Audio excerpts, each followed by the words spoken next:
Nessa vida nós precisamos de uma pitada de coragem para quase tudo que vamos fazer.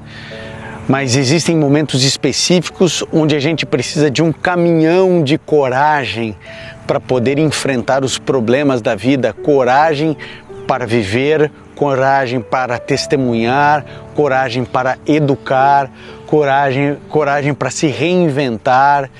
E vocês sabem que existem dois tipos de medo. O medo que te protege.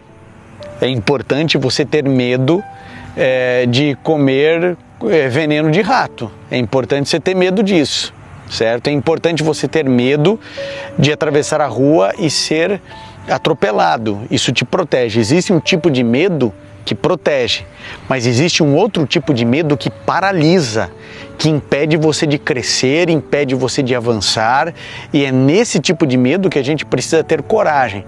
Coragem para fazer o bem.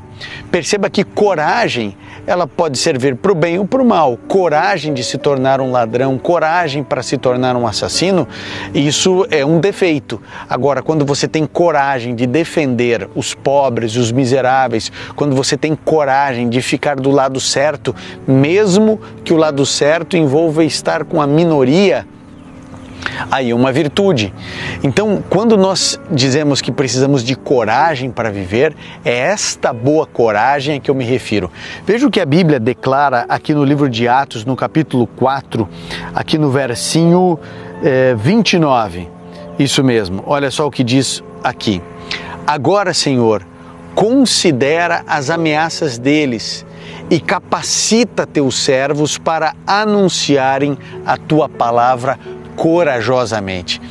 Aqui os discípulos, eles pediam coragem para anunciar a palavra de Deus, porque eles eram ameaçados constantemente de morte, de tortura, de prisão, caso eles continuassem falando de Jesus Cristo como o Messias. Naquele tempo, ser um cristão significava viver na obscuridade, nas cavernas, nos lugares escondidos, mas estes homens aqui, eles tinham coragem de ir para os grandes centros, falar que Jesus Cristo é Senhor e Deus. E por isso, a maioria absoluta deles morreram, assassinados e torturados. Torturados porque amavam Jesus e queriam anunciar as boas novas a todas as pessoas. Triste realidade, triste situação. Agora, nos nossos dias, ninguém está aí dando um tapa na sua cara por você ser cristão. Ninguém está invadindo o seu lar e quebrando todas as coisas dentro da sua casa porque você ama Jesus. No entanto, a gente precisa ter coragem para permanecer do lado do que é honesto, para não sermos corruptos nas pequenas atividades do dia a dia, porque nós só teremos autoridade moral de cobrarmos honestidade dos políticos quando nós, cidadãos comuns, formos honestos, corretos, quando não furarmos fila, quando respeitarmos as vagas dos idosos ou dos deficientes, quando formos honestos nos trocos, quando não tentarmos viver sob o jeitinho brasileiro. À medida em que nós nos tornarmos como cidadãos honestos, e para isso precisa ter coragem, nós iremos mudar o governo. Por quê? Porque o governo nada mais é do que um reflexo da sociedade, é um recorte da sociedade. Não existe sociedade honesta com um governo desonesto. E não existe governo honesto com sociedade honesta. É apenas um reflexo. Quando a sociedade não é corrupta, o governo não é corrupto. Por quê? Porque o governo é um recorte da sociedade. Quando a sociedade é corrupta, o governo também é, porque o governo é um recorte da sociedade.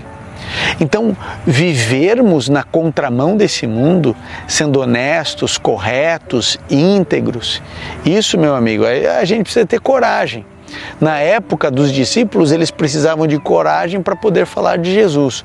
Hoje nós precisamos de coragem para irmos contra o aborto, coragem para irmos contra a ideologia de gênero, coragem porque nós não aceitamos qualquer outra forma de amor diferente daquilo que está descrito na palavra de Deus, porque são deturpações voltadas às paixões humanas. Então nós colocamos nossa vida na contramão desse mundo. E Jesus Cristo disse: se me odiaram a mim, odiarão também a vós. Se me perseguiram, perseguirão também a vós. Por que os cristãos hoje não são perseguidos? Porque provavelmente nós estamos muito associados com os valores e princípios que o mundo sem Cristo carrega no coração. Coragem para educarmos corretamente nossos filhos, coragem para não sermos odiosos nas redes sociais, coragem, amigo. Eu e você precisamos de coragem para tudo, até para pregar o Evangelho também. Veja, todos os dias eu digo aqui, vem aqui embaixo, compartilhe, leve o Evangelho. E tem gente que não compartilha. Não compartilha por quê? Porque o indivíduo ele acha que vai ser deselegante com outras pessoas se ele encaminhar um vídeo como esse, porque ele não tem certeza se deve.